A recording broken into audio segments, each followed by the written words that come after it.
वला तत्तबिऊ खुतुवातिश शैतान, और ऐ ईमान वालो तुम शैतान के तरीके पर न चलना, शैतान के नक्शे कदम पर न चलना।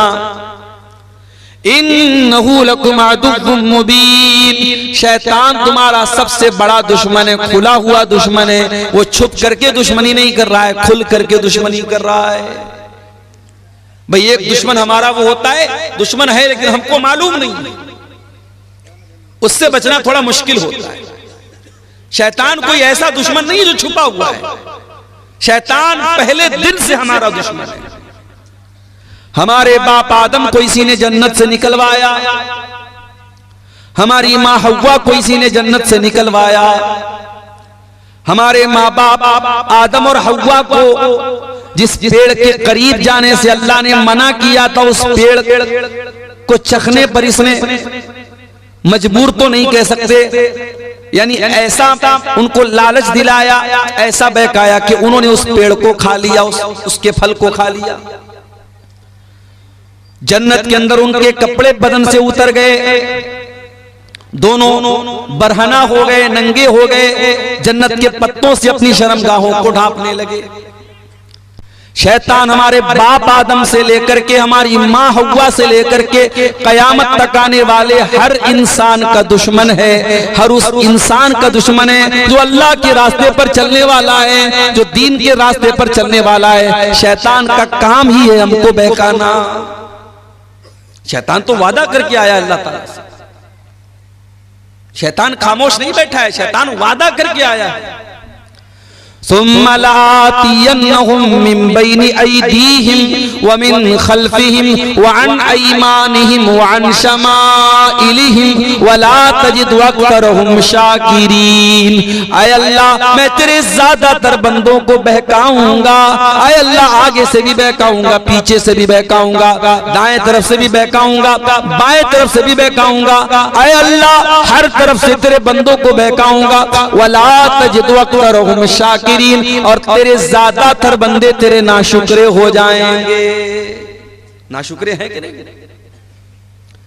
बड़े बड़े पढ़े लिखे लोग हैं, काबिल लोग हैं, वेल एजुकेटेड है, वेल क्वालिफाइड हैं, सूरज के आगे हाथ जोड़ रहे हैं, चांद की इबादत कर रहे हैं, पेड़ की इबादत कर रहे हैं, नदी के आगे हाथ जोड़ रहे हैं, सांड को देख करके, गाय को देख करके उसके आगे हाथ जोड़ रहे हैं, गाय का पेशाब पी रहे हैं, गाय का गोबर खा रहे हैं। आपके गुवाहाटी के अंदर औरत की शर्मगाह की मूर्त बनी, उसकी इबादत हो रही है, शर्मगाह की पूजा, शर्मगाह की इबादत हो रही है। इससे बढ़ करके अल्लाह ताला की नाशुक्री क्या होगी? पैदा करने वाला अल्लाह, जिंदगी देने वाला अल्लाह, ऑक्सीजन चलाने वाला, ऑक्सीजन देने वाला अल्लाह, रोजी रोटी का मालिक अल्लाह, और अल्लाह की धरती पर रह करके अल्लाह की ऑक्सीजन में सांसें लेकर के इंसान शर्मगाह की इबादत कर रहा है। इससे बढ़ के नाशुक्री क्या होगी? अभी हमारे उत्तर प्रदेश में 12 साल पर हमारे गैर मुस्लिम भाइयों का एक त्योहार आता है महाकुंभ के नाम से, अभी वो चल रहा है, बड़ी भीड़ है, अभी ट्रेनों में, रोड पर सफर करना बड़ा मुश्किल है।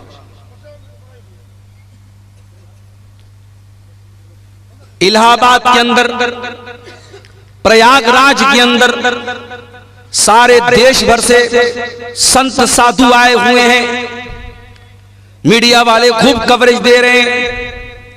उसमें ऐसे भी साधु लोग आते हैं, ऐसे भी बाबा लोग आते हैं। कोई 10 साल से अपना हाथ ऐसे उठाए हुए है और उसी को बहुत बड़ी इबादत समझ रहा है। कोई नंगा हो करके, मादर जात बरहना है, नंगा है, बदन पर एक कपड़ा नहीं, शर्मगाह नजर आ रही है। औरत आती है, उस नंगे बाबा के आगे सजदा करती है, उसकी शर्मगाह को छू करके आशीर्वाद लेती है, और मीडिया वाले उसको कवरेज दे रहे हैं। मेरे प्यारे साथियों, इस मंजर को देख करके इंसानियत भी शर्मा जाए, इंसान भी शर्मा जाए कि ये क्या हो रहा है। शर्मगाह की इबादत हो रही है और इंसान नंगा घूम रहा है, और उसको दीन समझा जा रहा है, उसको सवाब समझा जा रहा है। ये सारे मनाजिर देखने के बाद क्या हमारे और आपके दिल में ये जज्बा पैदा नहीं होता कि ऐ अल्लाह, तेरा बहुत बड़ा करम और एहसान है कि तूने हमें मुसलमान बनाया है। हमारी औकात नहीं थी, हमारी हैसियत नहीं थी कि हम अपनी सूझबूझ से इस दीन को कबूल करते। बड़े बड़े दानिश्वर, बड़े बड़े पढ़े लिखे बुद्धिजीवी लोग इसी मुल्क में रहते हैं, इस्लाम कबूल नहीं कर रहे हैं, तौहीद कबूल नहीं कर रहे हैं। आय अल्लाह, हम इस बात की गारंटी कैसे ले सकते थे? ये तो तेरा करम है, तूने हमें मुसलमान बनाया है। कभी गौर करना मेरे प्यारे साथी, हमारे अंदर कोई सुरखाब का पर लगा हुआ? अल्लाह ने कौन सी ऐसी खास बात हमारे अंदर देखी हमको मुसलमान बना दिया? ये बस उसका करम है, उसकी कृपा है, उसकी रहमत है, वरना हम किस लायक है मेरे प्यारे साथी। इसीलिए जन्नती जब जन्नत में जाएंगे तो क्या कहेंगे? वक़ालुल हम्दुलिल्लाहिल्लज़ी हदाना लिहाज़ा वमा कुन्ना लिनहतदिय लौला अन हदानल्लाह। आय अल्लाह, तेरा करम और तेरा शुक्र है, तूने हमको हिदायत की नेमत से नवाजा, इस्लाम की नेमत से नवाजा। आय अल्लाह, अगर तू हमको हिदायत न देता तो हमें ये हिदायत नहीं मिल सकती थी, हम इस हिदायत को नहीं पा सकते थे। आय अल्लाह, तेरा करम है कि तूने हमको हिदायत से नवाजा। ये अल्लाह का बहुत बड़ा एहसान है मेरे प्यारे साथी। इसीलिए पांचों टाइम की नमाज में हम बार बार अल्लाह ताला से क्या दुआ करते हैं? इहदिनस सिरातल मुस्तकीम। आय अल्लाह, तू सिरात मुस्तकीम पर हमको चलाना, अपने सीधे रास्ते पर चलाना, इस्लाम के ऊपर चलाना। सिरातल लज़ीना अनअमता अलैहिम। आय अल्लाह, उनके रास्ते पर चलाना जिनके ऊपर तेरा करम हुआ, तेरा इनाम हुआ। आय अल्लाह, नबियों के रास्ते पर चलाना। आय अल्लाह, सिद्दीकीन के रास्ते पर चलाना। आय अल्लाह, शुहदा के रास्ते पर चलाना। आय अल्लाह, सालिहीन के रास्ते पर चलाना। गैरिल मग़दूबि अलैहिम वलद्दाल्लीन। आय अल्लाह, उनके रास्ते पर तू न चलाना जिनके ऊपर तेरा गजब नाजिल हुआ, उनके रास्ते पर न चलाना जो भटक गए। आय अल्लाह, यहूद और नसारा के तरीके पर न चलाना। ये दुआ करते हैं हम सूरह फातिहा की शक्ल में, पांचों टाइम की नमाज में हर रकात में हम ये दुआ करते हैं। ये इतनी बड़ी नेमत है मेरे प्यारे साथियों इस्लाम, कि इस नेमत को हम बार बार अल्लाह से। इसीलिए कुरान में हमको ये दुआ सिखाई गई, रब्बना ला तुज़िग़ क़ुलूबना बअद इज़ हदैतना व हब लना मिन लदुनका रहमह इन्नका अंतल वह्हाब। ईमान वाले ये दुआ करते हैं, ऐ परवरदिगार, जब तूने इस्लाम की नेमत से हमको नवाजा, जब तूने हिदायत की नेमत से हमको नवाजा, आय अल्लाह, दोबारा हमको भटकने न देना, गलत रास्ते पे जाने न देना, शिर्क के रास्ते पर जाने न देना, कुफ्र के रास्ते पर जाने न देना। आय अल्लाह, जब तूने हिदायत की नेमत से नवाजा तो फिर हमारे दिल की हिफाजत करना।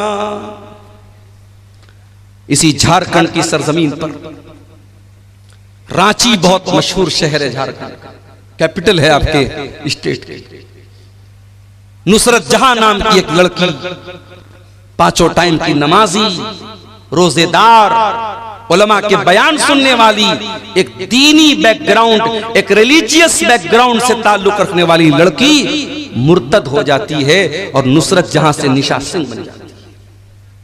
कभी आपने सोचा कि ये वाकयात क्यों हो रहे हैं?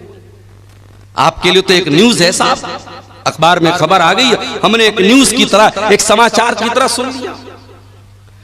माफ करना मेरे प्यारे भाइयों, अगर आपकी कौम की कोई लड़की निशा सिंह बन रही है नुसरत जहां से, तो पूरी कौम के लिए सोचने का मकाम है। पूरी कौम के चेहरे के ऊपर बहुत बड़ा थप्पड़ है कि आप अपने दीन की अहमियत भी अपनी कौम की बच्चियों को न बता सके। ओ साल में एक बार जलसा करा करके अपनी लड़कियों को दीन सुनाने वालों, तुम्हारी बेटियां अगर दीन की अहमियत को जानती, अगर इस्लाम की नेमत को जानती, तो कोई नुसरत जहां आज निशा सिंह न बनती। इस्लाम को जाना ही नहीं हमने, इस नेमत की कद्र कीमत को जानती अगर वो औरत, तो कभी मेरे प्यारे साथियों इस्लाम को छोड़ने की जुर्रत न करती। अरे इस्लाम तो वो नेमत है जिसको पाने के लिए सहाबे किराम ने सब कुछ कुर्बान कर दिया। इस्लाम तो इतनी बड़ी नेमत है, सुमैया बिन्त खय्यात को देखो, जवान बेटा सामने खड़ा हुआ है, अबू जहल कहता है बूढ़ी माँ ऐ सुमैया, तेरा जवान बेटा सामने खड़ा है, हम नहीं चाहते तुझे तेरे बेटे के सामने नंगा कर दे। ऐ सुमैया, तू इस्लाम को छोड़ दे वरना तेरे बेटे के सामने तुझे नंगा कर देंगे। सोचो मेरे भाइयों, एक माँ के लिए कितनी हसीयत की बात है, उसके जवान बेटे के सामने उसको बरहना कर दिया जाए। ऐ सुमैया, तू बूढ़ी हो चुकी है, तेरे बदन में कमजोरी आ चुकी है, मगर तेरा ईमान तो फौलाद के जैसा मजबूत है। सुमैया ने जवान बेटे के सामने नंगा हो जाना गवारा कर लिया, मगर तौहीद को छोड़ना गवारा न किया, इस्लाम को छोड़ना गवारा न किया। और चश्मे फलक ने वो मंजर भी देखा, एक बूढ़ी औरत के बदन से कपड़े उतार लिए गए, जवान बेटे के सामने उसको बरहना कर दिया गया। इतने पर अबू जहल ने बस न किया, फिर कहा कि ये सुमैया, आखिरी मौका तुझे दे रहा हूं, इस्लाम को छोड़ दे वरना तुझे कत्ल कर दूंगा। बर्छी उठाया, सुमैया का इस्लाम को छोड़ने वाली थी, अबू जहल ने बर्छी उठाया और सुमैया की शर्मगाह के ऊपर दे मारा। ऐ सुमैया, तू अल्लाह को प्यारी हो गई, तू शहीद हो गई, तेरे बदन का खून गिर गया, अल्लाह की राह में शहीद होने वाली तू पहली खातून बन गई। और तूने दुनिया की आने वाली औरतों को ये पैगाम दे दिया, ऐ दुनिया की औरतों, तुम्हें दुनिया नाजुक समझेगी, तुम्हें दुनिया कमजोर समझेगी, तुम दुनिया को बता देना, अगर औरत के पास ईमान की दौलत और ईमान की ताकत हो, औरत से ज्यादा ताकतवर कोई नहीं होता है। ईमान की दौलत अगर औरत के पास है, औरत से ताकतवर कोई नहीं होता है मेरे साथी। सुमैया से पूछो ईमान किसको बोलते हैं? ईमान की अजमत पूछना है, कोई बिलाल हबशी से पूछ ले। हाँ मेरे नौजवान साथियों, बिलाल तुम्हारी तरह स्मार्ट और हैंडसम तो नहीं था, बिलाल कोई तुम्हारी तरह घुंघराले बाल वाला तो नहीं था, बिलाल कोई तुम्हारी तरह गोरा चट्टा तो नहीं था, खूबसूरत तो नहीं था, हैंडसम तो नहीं था। बिलाल तो हबशा का एक गुलाम था, काला कलूटा था, उसकी पूरी बॉडी काली थी, मगर उस काले सीने में जो दिल था, बिलाल के सीने में जो दिल था, वो दिल अल्लाह ताला की मोहब्बत से भरा हुआ था।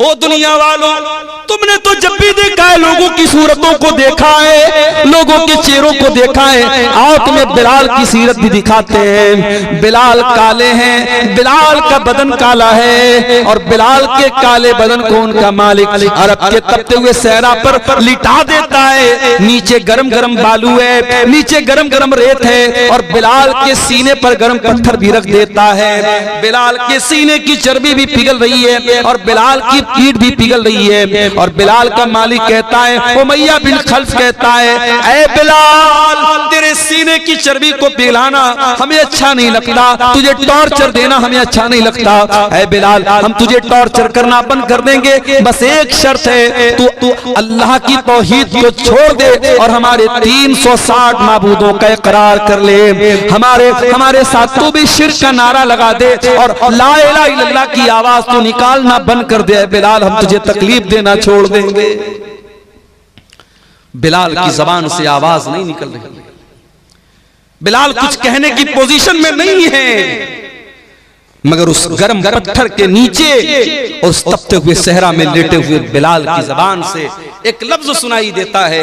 बिलाल कहते हैं, अहद अहद अहद, मैं जिस अल्लाह की इबादत करता हूँ वो एक है, वो यकता है, वो अकेला है, मैं एक अल्लाह की इबादत करने वाला हूँ। ऐ उमैया बिन खल्फ, तू लाख मेरे सीने पर गरम पत्थर रख दे, तू लाख मेरे बदन की चमड़ी को जला डाले, ऐ उमैया बिन खल्फ, बिलाल अल्लाह ताला की तौहीद को छोड़ने वाला नहीं है। अहद अहद, मेरा अल्लाह एक है, मेरा माबूद एक है, मेरा रब एक है। वो लोगों, इस्लाम वो नेमत है जिसकी हिफाजत की खातिर बिलाल के सीने की चर्बी पिघल गई, मगर बिलाल ने इस तौहीद को नहीं छोड़ा। ये शहादत गए उल्फत पे कदम रखना है, लोग आसान समझते हैं मुसलमान। हमने तो ये समझा मुसलमान के घर में पैदा हो गए, अब्बा ने अब्दुल्ला नाम रख दिया, अब्दुर्रहमान नाम रख दिया, लड़के थे तो खतना करा दिया, बड़े हुए टोपी लगाने लगे, लुंगी पहनने लगे, बड़े का गोश्त खाने लगे। हमने तो इन चीजों को मुसलमानों की पहचान बना डाली। हो लोगों, इस्लाम इतना आसान तो नहीं है, ये तो शहादत गए उल्फत में कदम रखना है। लोग आसान समझते हैं मुसलमान होना, लोग आसान समझते हैं मुसलमान होना। इस्लाम ये फूलों की सेज नहीं है मेरे प्यारे साथियों, ये कांटों भरा रास्ता है। इस्लाम पर चलते हुए कदम कदम पर ऐसे मौके आएंगे जब आपको अपनी ख्वाहिशात का गला घोटना पड़ेगा, अपनी इच्छाओं को मारना पड़ेगा, अपनी डिजायर्स को खत्म करना पड़ेगा, तब जाकर के आप अल्लाह ताला की जन्नत को पा सकते हैं। इस्लाम में पूरे के पूरे दाखिल, इस्लाम में अधूरे दाखिल मत होना। इस्लाम वो दीन है जो अल्लाह ताला का इकलौता पसंदीदा दीन है। इस्लाम के आने के बाद अब कोई और दीन अल्लाह ताला क्या स्वीकार्य नहीं होगा, एक्सेप्टेबल नहीं होगा, कबूल नहीं किया जाएगा। अल्लाह कुरान में कहता है इन्नद्दीन इंदल्लाहिल इस्लाम, अल्लाह ताला के यहाँ अगर कोई दीन कबूल होगा तो इस्लाम होगा। अल्लाह फरमाता है वमन यब्तगी गैरल इस्लाम दीनन फलन युक़बल मिन्हु व हुवा फिल आखिरति मिनल खासिरीन।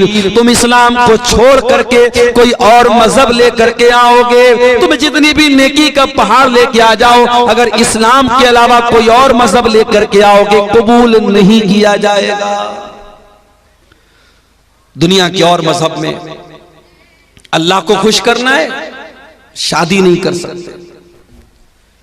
बड़े बड़े ईसाइयों के गिरजाघरों में चले जाओ, वहां आपको ऐसी औरतें मिलेंगी जिनको नन कहा जाता है। ये नन वो औरतें होती हैं जो जिंदगी भर शादी नहीं करती हैं, जो अपने आप को चर्च के लिए खास कर लेती हैं। उनका अकीदा ये होता है अगर अल्लाह ताला को राजी करना है, खुश करना है, तो हम शादी नहीं करेंगे, हम शौहर के पास नहीं जाएंगे, हम सारी जिंदगी चर्च में रहेंगे। उनको नन कहा जाता है। ये अकीदा है ईसाइयों का। हमारे हिंदू भाइयों क्या एक अकीदा है, अगर आपको ईश्वर को प्रसन्न करना है, अल्लाह को खुश करना है, तो आपको ब्रह्मचारी बनना पड़ेगा, दुनिया को त्यागना पड़ेगा, पत्नी से दूर रहना पड़ेगा, बच्चों से दूर रहना पड़ेगा, दुनिया को मोह माया समझ करके दुनिया को त्याग देना होगा, दुनिया को छोड़ देना होगा। जरा सोचो मेरे प्यारे साथियों, अगर ये तसव्वुर इस्लाम का भी होता तो कितनी परेशानी होती। आए अल्लाह तेरा शुक्र है तूने हमें मुसलमान बनाया और इस्लाम जैसा दीन हमको दिया जिसमें दुनिया को त्यागने का, दुनिया को छोड़ने का हुक्म नहीं दिया गया, बल्कि कुरान में अल्लाह हमको दुआ सिखाता है कि ऐ मेरे बंदो ये दुआ पढ़ा करो, रब्बना आतिना फिद दुनिया हसना व फिल आखिरति हसना व क़िना अज़ाबन नार। ऐ परवरदिगार हमारी दुनिया को भी अच्छा बना दे, हमारी आखिरत को भी अच्छा बना दे और हमें जहन्नम की आग से तू बचा ले। ये कुरान की सबसे जामे दुआ है और ये वो दुआ है मेरे प्यारे साथियों। अगर आपने कभी हज किया होगा, कभी उम्रा किया होगा, जब आप तवाफ करते हैं खाने काबा का तो हजरे अस्वद और रुकन यमानी के बीच में इस दुआ को पढ़ते हैं। ये इतनी प्यारी दुआ है मेरे साथियों। अल्लाह के प्यारे नबी एक दुआ पढ़ा करते थे, किया करते थे, अल्लाहुम्मा अस्लिह ली दीनी अल्लज़ी हुवा इस्मत अमरी। ऐ अल्लाह मेरे दीन को ठीक कर दे क्योंकि मेरे मामले की बुनियाद तो मेरे दीन के ऊपर है। व अस्लिह ली दुनियाया अल्लती फीहा माशी, और अल्लाह मेरी दुनिया को भी ठीक कर दे क्योंकि जिंदगी तो मुझको दुनिया के अंदर गुजारना है। व अस्लिह ली आखिरती अल्लती इलैहा दी, और ऐ अल्लाह मेरी आखिरत को भी तू ठीक कर दे क्योंकि मरने के बाद लौट करके वही जाना है। वजालिल हयात ज़ियादतन ली फी कुल्ली खैर, और ऐ अल्लाह मेरी जिंदगी जिंदगी को ऐसा बना दे कि जिंदगी का हर दिन नेकी में इजाफे का सबब बन जाए, जिंदगी में हर दिन भलाई में इजाफा हो, नेकी में इजाफा हो। वजालिल मौत राहतन ली मिन कुल्ले शर, और आए अल्लाह जब तुम मौत देना तो ऐसी मौत देना कि हर तकलीफ से, हर शर से मुझको नजात मिल जाए। ये बड़ी जामे दुआ है। अल्लाह के प्यारे नबी ये दुआ पढ़ा करते थे, तो हमें ये दुआ सिखाई गई मेरे साथ। हमारे नबी ने शादी भी की, एक साथ आपकी 9 बीवियां थीं, सबका हक आप अदा करते थे। आपके कुछ सहाबा ने जब शादी ना करने का इरादा कर लिया, मिसाल के तौर पर एक सहाबी थे, उनका नाम था उस्मान बिन मज़ून रज़ी अल्लाह ताला अन्हु। उन्होंने ये तय कर लिया कि मैं शादी ही नहीं करूंगा, यहां तक कि उन्होंने ये तय कर लिया कि वो अपने टेस्टिकल्स को निकलवा देंगे, अपने खुशियतैन को निकलवा देंगे, यानी मर्द रहने के काबिल ही नहीं रहेंगे, मर्दानगी खत्म कर देंगे, शादी के काबिल ही नहीं बचेंगे। यहां तक उन्होंने इरादा कर लिया। भाई उस जमाने में नसबंदी नहीं होती थी, मेडिकल साइंस का जमाना नहीं था। तो जैसे हम जानवरों को देखते हैं कि जानवरों को खस्सी कर दिया जाता है ताकि फिर जानवर पैदावार बढ़ाने के काबिल न बचे, तो हजरत उस्मान बिन मज़ून ने खस्सी करने का अपने आप को इरादा कर लिया कि मैं इस लायक ही न बचूं कि मैं शादी कर सकूं। अल्लाह के नबी को पता चला, आपने उस्मान बिन मज़ून को बुलवाया। और मैं यहां पर यह वजाहत कर दूं कि ये वो उस्मान नहीं है जो अल्लाह के नबी के दामाद थे, वो दूसरे उस्मान है। ये गलतफहमी मत पाल लीजिएगा। वो उस्मान बिन अफ़्फ़ान थे जो नबी के दामाद थे, ये दूसरे हैं। इनका नाम उस्मान बिन मज़ून था, इनके अब्बा का नाम मज़ून था। ये अल्लाह के नबी के पास आए, नबी ने पूछा क्या है उस्मान, मुझे ऐसा ऐसा पता चला है। कहा अल्लाह के नबी सही पता चला है। आपने फरमाया कि ऐ उस्मान, तब तकी रहबानियतन, क्या तुम ये चाहते हो कि इस्लाम को छोड़ करके तुम रहबानियत अपना लो? ऐ उस्मान, मेरे दीन के अंदर रहबानियत नहीं है। ऐ उस्मान, मैं अल्लाह का नबी हूँ, लेकिन कान खोल करके सुन लो। उमिरतु अन अनामा व अक़ूमा, मुझे अल्लाह ने हुक्म दिया है मैं रात में आराम भी करता हूँ और रात में नमाज भी पढ़ता हूँ। व असूमा व उफ्तिर, मैं रोजा भी रखता हूँ और कभी कभी रोजा नहीं भी रखता हूँ, मैं कंटिन्यू नफिल रोजा नहीं रखता हूँ। और अल्लाह ने मुझको हुक्म दिया है मैं निकाह भी करता हूँ, मेरी बीवियां भी है, और यही मेरा तरीका है। फमन रगीबा अन सुन्नती फलैसा मिन्नी, जो मेरे तरीके से हटेगा उसका मुझसे कोई ताल्लुक नहीं है। इस्लाम इतना प्यारा दीन है, रडुआ बन करके कोई जिंदगी गुजारे, कोई शादी न करे, कोई बगैर जोड़े के रहे, इस्लाम की तालीम नहीं है। इस्लाम हुक्म देता है अपने लड़कों और लड़कियों की शादी कराओ। कोई लड़का, कोई मर्द बगैर बीवी के न रहे, कोई औरत बगैर शौहर के न रहे। ये इस्लाम की तालीम है मेरे प्यारे। और आगे बढ़िए, अल्लाह के नबी के एक सहाबी हैं, नाम नोट कर लो, अब्दुल्ला बिन अमर बिन आस। नबी के सहाबा में 4 अब्दुल्ला बहुत मशहूर हैं। नहीं मालूम के दुआ वालों को शायद, उलमा को शायद पता है, बल्कि यकीनन पता होगा। अवाम की बात अगर कहूं, रात रात भर तकरीर सुनने वालों को भी नहीं पता होगा। नबी के सहाबा में 4 अब्दुल्ला बहुत फेमस है, बहुत मशहूर हैं। अब्दुल्ला बिन उमर, अब्दुल्ला बिन मसूद, अब्दुल्ला बिन अमर बिन आस और अब्दुल्ला बिन अब्बास। ये 4 अब्दुल्ला बहुत मशहूर है साहबा। इनको अबादले अरबा कहा जाता है, 4 अब्दुल्ला। इसमें से एक सहाबी अब्दुल्ला बिन अमर बिन आस हैं, वो भी सहाबी, उनके अब्बा भी सहाबी, बाप भी सहाबी, बेटा भी सहाबी। हजरत अब्दुल्ला बिन अमर बिन आस बहुत बड़े सहाबी हैं, बहुत नेक इंसान है, रात रात भर नमाज पढ़ने वाले इंसान हैं, दिन में कंटिन्यू नफिल रोजा रखने वाले इंसान हैं। उनकी शादी हो गई। शादी के कुछ दिनों के बाद जब बहू को ससुर ने देखा कि बहू न बालों में कंघी कर रही है, न चेहरे पर पानी फेर रही है, चेहरा भी अजीब सा बना हुआ है, बाल भी बिखरे पड़े हैं, तो ससुर ने बहू से पूछा कि क्या बात है, ऐसी तूने हालत क्यों बना के रखी है? भाई ससुर को तो पर्दा नहीं करना है ना। अच्छा, ससुर आ गया तो बहू क्या करती है, जल्दी से अपने चेहरे पर घूंघट डाल देते। ससुर आ गया और देवर आ गया तो तब कभी नहीं घूंघट डालती। देवर से पर्दा नहीं है, जेठ से पर्दा नहीं, ससुर से पर्दा है। ये अजीब व गरीब सिस्टम हमारे यहाँ है। जबकि ससुर तो गैर महरम नहीं है, महरम है वो। ससुर बाप के दर्जे में, अगर ससुर के सामने घूंघट नहीं भी डालेगी, अगर सीने पर दुपट्टा है तो भी चलेगा, लेकिन देवर से तो पर्दा करना है। देवर से पर्दा नहीं करेगी, ससुर से करेगी। तो यहां बहू को देखा ससुर ने कि बहू का चेहरा बड़ा उतरा हुआ है। कहा है मेरी बच्ची क्या बात है, नई नवेली दुल्हन तो बड़ा सच संवर करके रहती है, क्या बात है, तेरे बाल क्यों बिखरे पड़े हैं, तेरा चेहरा क्यों बिखरा पड़ा है, क्या बात है?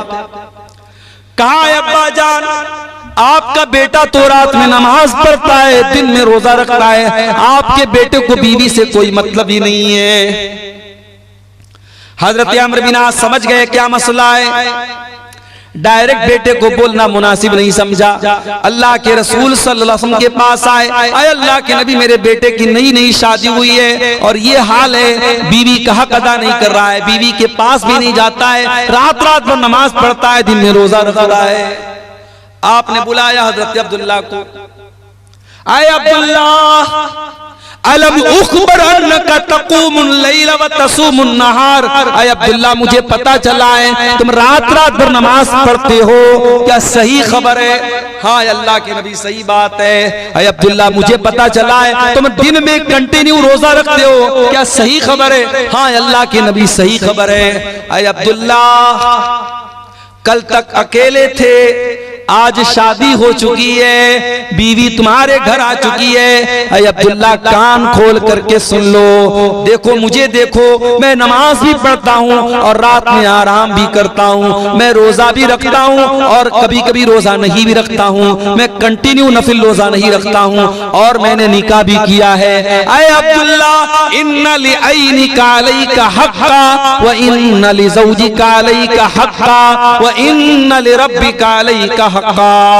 अब्दुल्ला तेरे शरीर का भी तेरे ऊपर हक है, तेरी बीवी का भी तेरे ऊपर हक है, तेरे रब का भी तेरे ऊपर हक है। अब्दुल्ला अल्लाह का हक भी अदा करो, बीवी का हक भी अदा करो, मेहमान का हक भी अदा करो और अपने शरीर का भी हक अदा करो, सबका हक दो, सबको सबका हक दो। ये है इस्लाम की खूबसूरती और ये है इस्लाम की तालीम।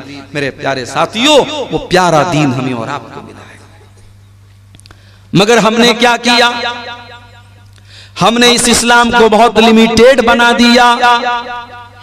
मस्जिद के अंदर आए, अल्लाहु अकबर, हाथ कहां बांधा, सीने पर बांधा, क्यों बांधा? अब्दुल गफ्फार साहब नमाज में हाथ कहां बांधना है? अब्दुल गफ्फार साहब ने हदीस पढ़ के सुनाई, अल्लाह के नबी सीने पर हाथ बांधते थे, आपने बराबर सीने पर हाथ बांधा। रुकू में गए, मौलवी साहब जब रुकू में जाएंगे तो पीठ कैसी होगी? मौलवी ने हदीस पढ़ के सुनाई, जब तो रुकू में जाए तो पीठ बिल्कुल बराबर होनी चाहिए, सर के लेवल के बराबर होनी चाहिए, न ऊंची होनी चाहिए न नीची होनी चाहिए। रुकू से उठा, समी अल्लाहु लिमन हमीदा रब्बना वलकल हम्दु हम्दन कसीरन तय्यबन मुबारकन फी।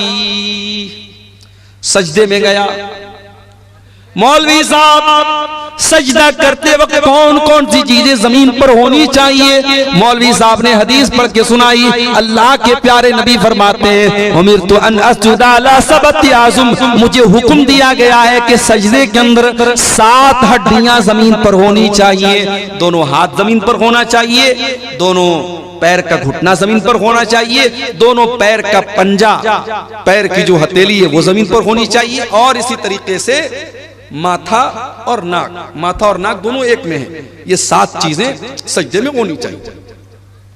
नमाज में आप मुकम्मल हदीस को फॉलो करें, एक एक मसला पूछ रहे हैं मौलवी साहब।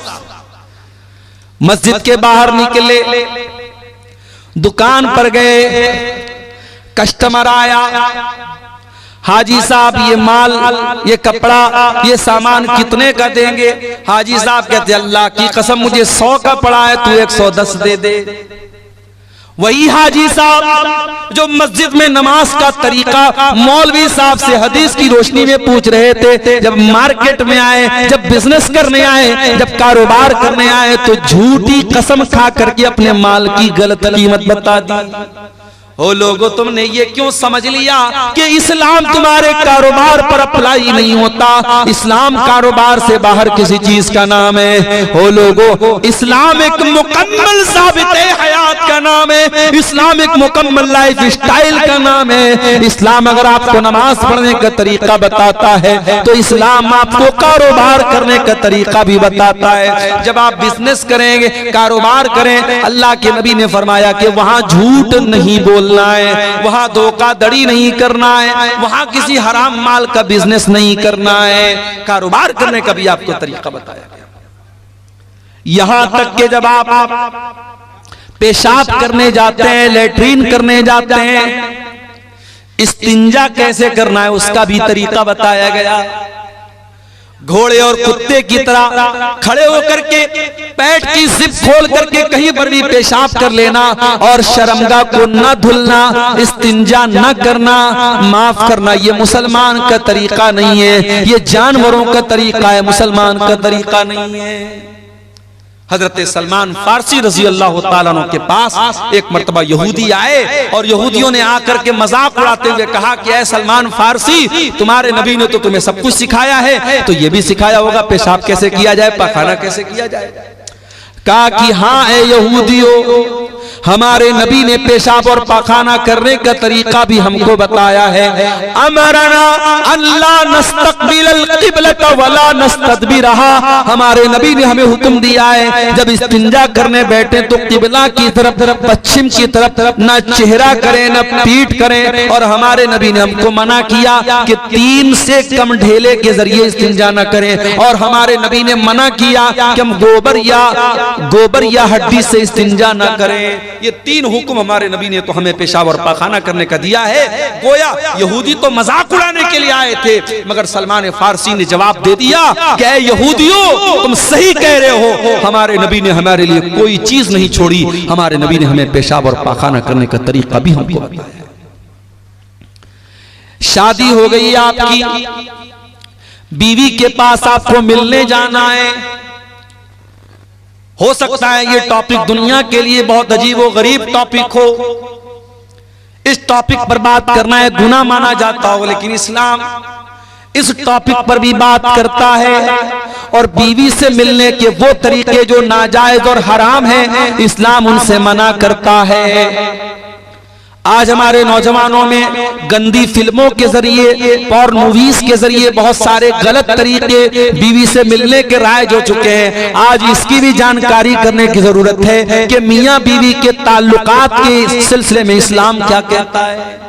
बहुत सारे गलत और नाजायज तरीके राइज हो चुके हैं और हमारे नौजवानों में जो बहुत सारे तरीके ऐसे मशहूर हो चुके हैं शहवत पूरी करने के, जो हराम और नाजायज है। कोई अपने हाथों से अपनी शहवत को बर्बाद कर रहा है, अपने शरीर को बर्बाद कर रहा है, और कोई शादीशुदा इंसान अपनी बीवी के साथ जो नेचुरल तरीका है उससे हट करके गैर फितरी तरीके से, जानवरों से भी बदतर जो तरीका है उस तरीके के साथ अपनी बीवी के पास जाता है। मेरे प्यारे साथियों, इस्लाम ने बीवी से मिलने के आदाब भी हमको बताए हैं। अल्लाह के नबी फरमाते हैं, इज़ा अता अहदुकुम अहलहू, जब तुम में से कोई अपनी बीवी के पास जाए तो मुलाकात करने से पहले ये दुआ पढ़े, बिस्मिल्लाह अल्लाहुम्मा जन्निबना शैतान व जन्निबिश शैतान मा रज़क़तना।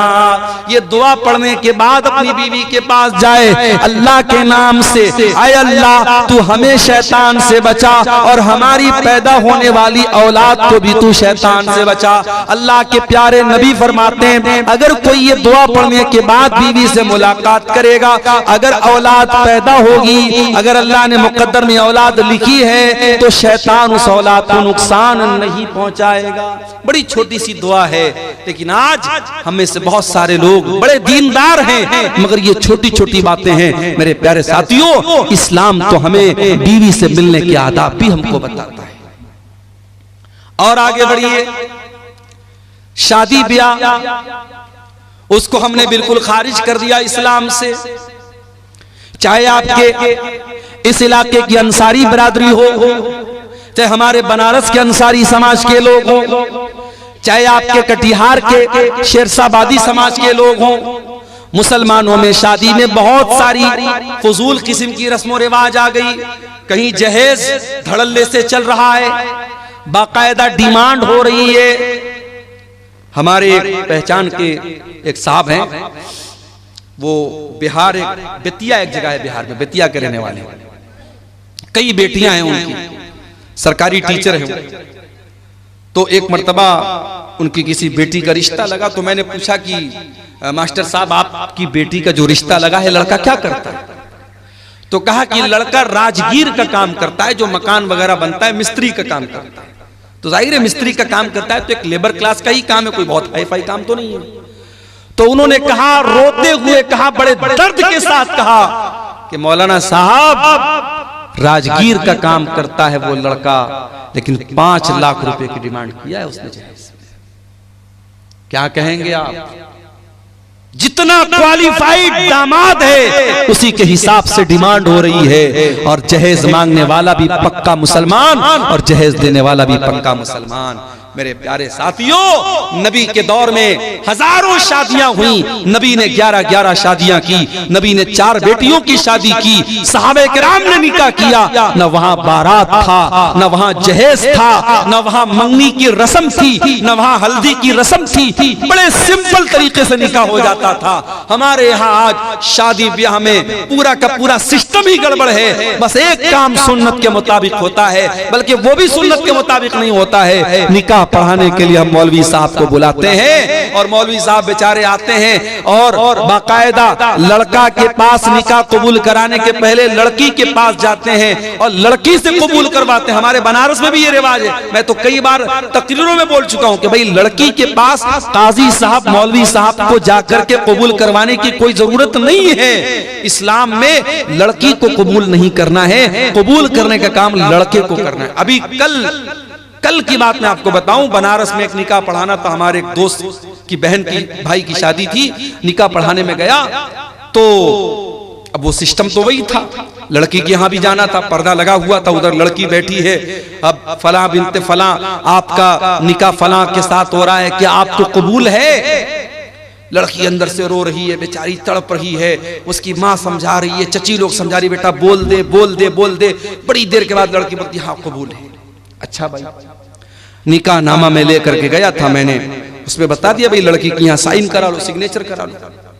अब निकाह नामा जब अंदर से आया बाहर तो देखा इतनी बड़ी सी पेन उसके साथ, खूबसूरत सी पेन, उस पर जो है नग वगैरह जड़े हुए हैं और मोर का पंख लगा हुआ है, और उस पर इंग्लिश में कुछ लिखा हुआ है। मैंने देखा तो लिखा तो कबूल है, उस पेन के ऊपर लिखा हुआ है कबूल है। तो आजकल ये ड्रामेबाजी चल रही है। दुल्हन के लिए बाकायदा ऐसा दुपट्टा आ रहा है, दुपट्टे पर लिखा रहता फलाने की दुल्हन, अब्दुल्ला की दुल्हन, अब्दुर्रहमान की दुल्हन। यानी जब तक वो बेचारी दुपट्टा नहीं पहनेगी लोग नहीं समझेंगे कि किसकी दुल्हन है, किसी और की दुल्हन समझ लेंगे उसको। अजीब व गरीब तमाशे हो रहे हैं।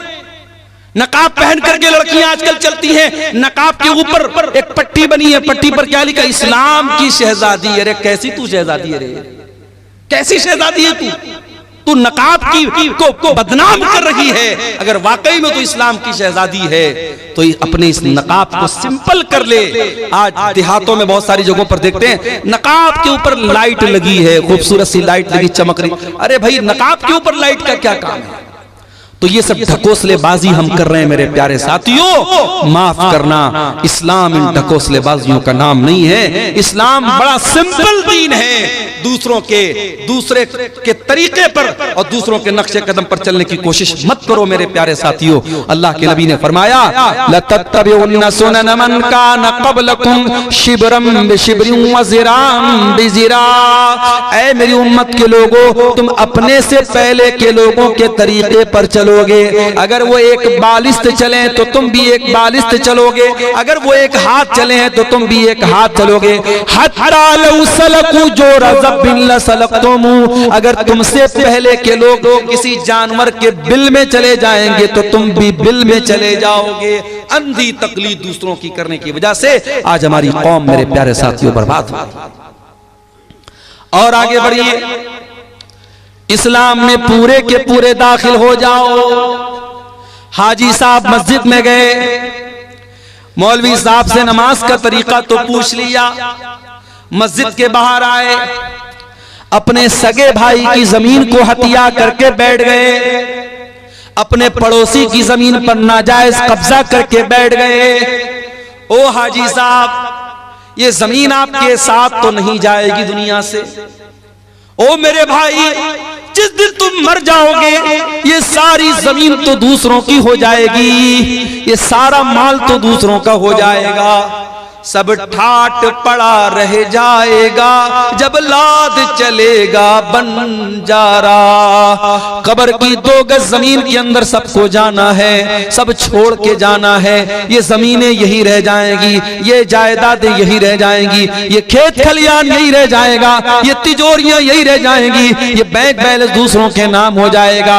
मेरे प्यारे साथियों, जब आप कब्र के अंदर जाएंगे, जितने भी नेक हो, जितने भी नमाजी हो, जितने भी दीनदार हो, ये कब्र आपको दबोचेगी, ये कब्र आपको पकड़ेगी, ये कब्र आपको के ऊपर तंग हो जाएगी। नबी के सहाबी थे साद बिन मुआज रजी अल्लाह तआला अन्हु, इंतकाल हो गया।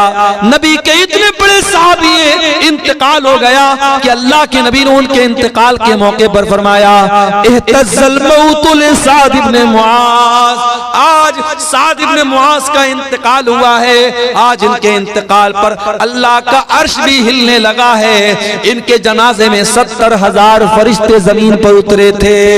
इनका बदन भारी भरकम था। जब जनाजा उठाया गया तो जनाजा बड़ा हल्का मालूम हो रहा था। बाज मुनाफिकों ने कहा कि अरे जनाजा तो बड़ा हल्का मालूम हो रहा है। अल्लाह के प्यारे हबीब ने फरमाया, इन्ना लहू हमलतन गैरुकुम, ऐ मेरे सहाबा, ये साद बिन मुआज का जनाजा है, इसके जनाजे में फरिश्ते भी शामिल है। इनके जनाजे को फरिश्तों ने उठा के रखा है।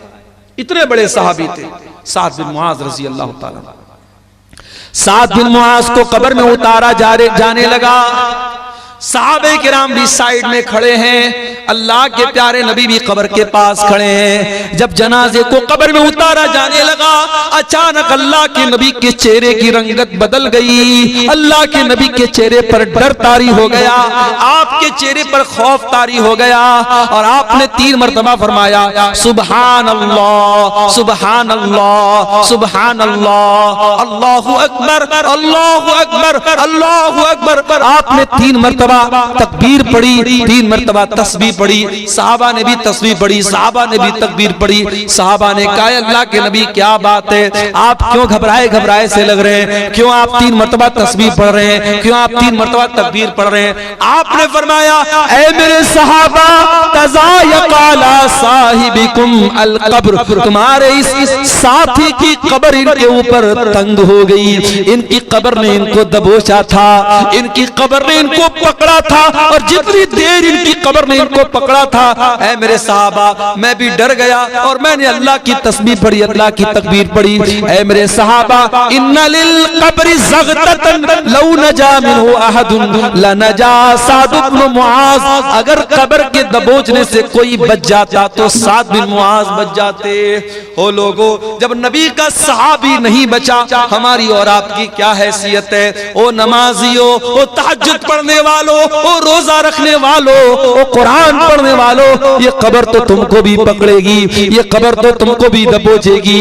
ओ लोगो, उस कब्र की जिंदगी के बारे में कभी सोचो, कभी उसकी तैयारी करो। ये नाजायज की जायदादें, ये नाजायज जमीनें, ये नाजायज दौलत दूसरे लेके चले जाएंगे, दूसरे मौज मस्ती करेंगे और तुम कब्र में उसकी सजा झेलोगे। ये कोई फायदे का सौदा नहीं, ये घाटे का सौदा है मेरे साथ। हराम कमाई ला करके दूसरों की जिंदगी बना रहे हो और अपनी आखिरत बर्बाद कर रहे हो। भाई भाई की जमीन पर कब्जा कर रहा है, पड़ोसी पड़ोसी की जमीन पर कब्जा कर रहा है। अल्लाह के नबी फरमाते हैं, ओ लोगों कान खोल करके सुन लो, मैं एक इंसान हूं, मेरा फैसला गलत भी हो सकता है कि दो लोग जमीन का फैसला मेरे पास कराने के लिए आए और एक इंसान बड़ी चिकनी चुपड़ी बात करने वाला हो और उसकी बात के फेवर में मैं फैसला कर दूं और दूसरे के खिलाफ कर दूं, जिसका हक था उसको न मिले दूसरे को दे दूं, ऐसा हो सकता है। मैं इंसान हूं, मुझसे गलती हो सकती है। ऐ मेरे सहाबा, अगर कभी ऐसा हो जाए और जमीन जिसकी नहीं थी मैंने जमीन उसके हक में दे दी, तो कान खोल करके सुन लो, इन्नमा अक़तउ लहू क़िताअतम मिनन नार, मैं जमीन का टुकड़ा नहीं दे रहा हूं, मैं जहन्नम की आग का टुकड़ा दे रहा हूं। ओ जमीनों में बेईमानी करने वालों, ओ जायदादों में दूसरों का हक मारने वालों, अल्लाह के वास्ते तौबा कर लो। ये जमीनें तुम्हारे साथ कब्र में नहीं जाएंगी, ये जायदादें तुम्हारे साथ कब्र में नहीं जाएंगी, ये बड़े घाटे का सौदा है। कल कयामत के दिन अल्लाह के पास जाओगे, जिसकी जमीन को हड़पा था, जिसकी जायदाद पर नाजायज कब्जा किया था, जिसके खेत पर नाजायज कब्जा किया था, जिसकी जमीन पर नाजायज कब्जा किया था, वो आकर के कहेगा, आय अल्लाह ये मेरा पड़ोसी है, ये मेरा भाई है, ये मेरा रिश्तेदार है, आय अल्लाह इसने मेरी जमीन को नाजायज तरीके से हड़प लिया था। अल्लाह वहां ये नहीं कहेगा, अय बंदे तू जमीन के बदले जमीन दे दे, तू पैसे के बदले पैसा दे दे। दुनिया में पैसे के बदले पैसा दे सकते हो, जमीन के बदले जमीन दे सकते हो। अल्लाह के यहाँ करेंसी चेंज हो जाएगी। सऊदी अरब में इंडिया का पैसा नहीं चलता, पाकिस्तान में इंडिया का पैसा नहीं चलता, बांग्लादेश में टका चलता, इंडिया का पैसा नहीं चलता, रियाल सऊदी अरब में रियाल चलता, इंडिया का पैसा नहीं चलता। ओ लोगों, कयामत के दिन की करेंसी क्या होगी? वहां दुनिया का पैसा नहीं चलेगा, वहां दुनिया की जमीन नहीं चलेगी। वहां अगर किसी का हक मारा है तो आपको अपनी नेकी देना पड़ेगा, आपको अपनी नमाज देना पड़ेगा, आपको अपना रोजा देना पड़ेगा, आपको अपना सदका खैरात देना पड़ेगा, आपको अपनी ज़कात देनी पड़ेगी। और जब सारी नेकी खत्म हो जाएगी और फिर भी कोई लाइन में खड़ा है, अय अल्लाह इसने मेरा भी हक मारा है, मेरी जमीन पर भी कब्जा किया है, मेरे साथ भी ज्यादती की है, अल्लाह के नबी फरमाते हैं कि फिर सामने वाले के गुनाह इसके ऊपर लादे जाएंगे और जो इंसान दुनिया से बहुत सारी नेकी लेकर के आया था, वही इंसान गुनाहों से लदा हुआ जहन्नम की आग में फेंक दिया जाएगा। इसलिए मेरे प्यारे साथियों, मैं फिर से वही आयत पढ़ रहा हूं सूरह बकरा की, या अय्युहल्लज़ीना आमनू उदखुलू फिस्सिल्मि काफ़ा, ऐ ईमान वालो इस्लाम में पूरे के पूरे दाखिल हो जाओ। अपने कारोबार में भी मुसलमान बनो, अपनी जमीन जायदाद के मामले में भी मुसलमान बनो, हुकूकुल्लाह के मामले में भी मुसलमान बनो, हुकूकुल इबाद के मामले में भी मुसलमान बनो। अगर बाप हो एक अच्छे बाप बनो, बेटे हो एक अच्छे बेटे, शौहर हो एक अच्छे शौहर, सारे गांव के लिए बहुत अच्छे हो। बीवी से कभी प्यार से बात नहीं करते, अरे तू कैसा नबी का मानने वाला है? तेरे नबी अपनी बीवियों के नखरे उठाया करते थे, बीवियों के साथ हंसी मजाक किया करते थे। अल्लाह के प्यारे नबी फरमाते हैं, खैरुकुम खैरुकुम li ahlihi व अना खैरुकुम li ahली। ओ लोगों, तुम में सबसे बेहतरीन इंसान वो है जो अपनी बीवी के लिए अच्छा है और मैं अपनी बीवी के लिए सबसे अच्छा हूँ। प्यारे नबी अपनी बीवियों के लिए सबसे अच्छे थे। ओ लोगों, अच्छे शौहर बनो, अच्छे बाप बनो। आज तो हमारा हाल क्या है? हमारे बच्चों को तो मोबाइल पालता है। 3 साल का बच्चा है, खाना नहीं खाता, माँ ने यूट्यूब दे दिया। 5 साल का बच्चा है, बच्चा परेशान कर रहा था, माँ ने मोबाइल दे दिया। आपका बच्चा तो मोबाइल से पल रहा है, यूट्यूब से पल रहा है। ओ लोगों, अपने बच्चों को टाइम दो। एक मर्तबा ट्रेन में मैं सफर कर रहा था, एक गैर मुस्लिम लड़का लड़की आपस में बात कर रहे हैं। मुझे नहीं मालूम कि भाई बहन थे या मियाँ बीवी थे या कौन थे, मुझे नहीं मालूम, आपस में बात कर रहे थे। ट्रेन की बात बता रहा हूं। तो लड़के ने कहा कि आजकल छोटी छोटी बच्चियां प्यार मोहब्बत के नाम पे क्या क्या कर रही हैं। 8-8 साल की 10-10 साल की लड़कियां, वो भी प्यार मोहब्बत के चक्कर में पड़ी हुई। तो जो लड़की थी ट्रेन के अंदर, उस लड़की ने बड़ी पॉइंट की बात की। उसने कहा कि छोटी छोटी बच्चियां अगर गलत रास्ते पर जा रही हैं तो ये जिम्मेदारी किसकी है कि उनको सही गलत का फर्क बताएं। ये जिम्मेदारी माँ बाप की है, ये जिम्मेदारी गार्जियन की है। तो लड़का बोला कि गार्जियन कितना ध्यान देगा, गार्जियन कितना भी देखेगा। तो लड़की ने कहा कि गार्जियन अपने आप को झोंक दे। आज का दौर वो दौर है, वो गैर मुस्लिम लोग थे, उनकी बातें, मैं ट्रेन में बैठा था, आजकल का तो माहौल ऐसा है, ट्रेन पर भी आप ज्यादा किसी से बात नहीं कर सकती, अपनी अपनी सीट पर आदमी बैठा रहता है। लेकिन वो बातचीत जो हो रही थी मैं सुना तो मुझे वो बात बड़ी वजनदार लगी। उस लड़की ने कहा कि आज के दौर में अगर अपनी बच्चियों की परवरिश करना है तो अपने आप को कुर्बान करना पड़ेगा, तब आप बच्चियों की परवरिश कर सकते हैं। मेरे प्यारे साथियों, जमाना बड़ा नाजुक है। आपकी जवान होने वाली बेटियों को बहकाने के लिए हजारों रास्ते मौजूद हैं। फेसबुक मौजूद है, इंस्टाग्राम मौजूद है, व्हाट्सएप मौजूद है, स्कूल का गंदा माहौल है, कॉलेज का गंदा माहौल है, सोशल मीडिया है, इलेक्ट्रॉनिक मीडिया है, प्रिंट मीडिया है, शैतान के फितने हैं। आपकी जवान होने वाली नस्ल को बर्बाद करने के बहुत सारे रास्ते हैं। अगर आपने ध्यान न दिया, अगर आपने अपने आप को कुर्बान नहीं किया अपने बच्चों की तरबियत के लिए, कल पछताना पड़ेगा। अगर आपने आज ध्यान न दिया, कल बहुत सारी नुसरत जहां ऐसी सामने आ जाएंगी जो निशा सिंह बन जाएगी। आपकी मुसलमान लड़कियां बड़ी तेजी के साथ मुर्तद हो रही हैं। मैं झारखंड में गांव-गांव जाके कह रहा हूं, मैं बिहार के गांव-गांव जाके कह रहा हूं, ओ लोगों अपनी औरतों को दीन पहुंचा दो। साल में एक बार जलसा कराने से काम नहीं चलेगा। बार बार सुनाओ, बार बार बताओ, किताबों का मुताला करवाओ, पढ़ाओ लिखाओ। अपने गांव में लड़कियों का इदारा अगर है तो उस इदारे की कदर करो। अपनी बच्चियों को इदारों में पढ़ाओ, अपनी औरतों को सही पर्दा कराओ, अपनी मस्जिदों में औरतों का इंतजाम कराओ और जुमा के खुतबे में ये सुनिश्चित करो, ये यकीनी बनाओ कि हर जुमा के खुतबे में औरतें भी आपकी मस्जिद पर आए। ये एक साल का जलसा करा लेने से, जो जलसे में भी क्या होता है, कुछ औरतें बेचारी पिंडाल में बैठी हैं, कुछ औरतें बैठ करके वहां बाहर मार्केट में कुछ खा रही हैं, पी रही, कुछ मटर गश्ती कर रही हैं, कुछ इधर टहल रही हैं, कुछ उधर टहल रही हैं। ये कोई आप मस्जिद से बड़ा बेहतरीन माहौल कहीं नहीं हो सकता। जुमा के खुतबे में आधा घंटा की तकरीर सारे लोग सुकून से वजू करके सुनते हैं। अगर आपके घर की औरतें जुमा का खुतबा सुनेंगी, मैं बार बार ये बात तकरीरों में कहता हूं, साल में 52 जुमा का खुतबा होता है। अगर आपके घर की औरतें 52 मरतबा जुमा में जाएंगी, इंशाअल्लाह दीन की बहुत सारी मालूमात वो लेकर के जाएंगी। तरबियत के लिए टाइम निकालना पड़ेगा मेरे साथ। इसीलिए अरबी का एक शायर कहता है, लईसल यतीम मन इंतहा अबवाहु मिन हम्मिल हयाती व खल्लफाहु जलीला। अरे यतीम वो नहीं है जिसके माँ बाप दुनिया से चले गए हो।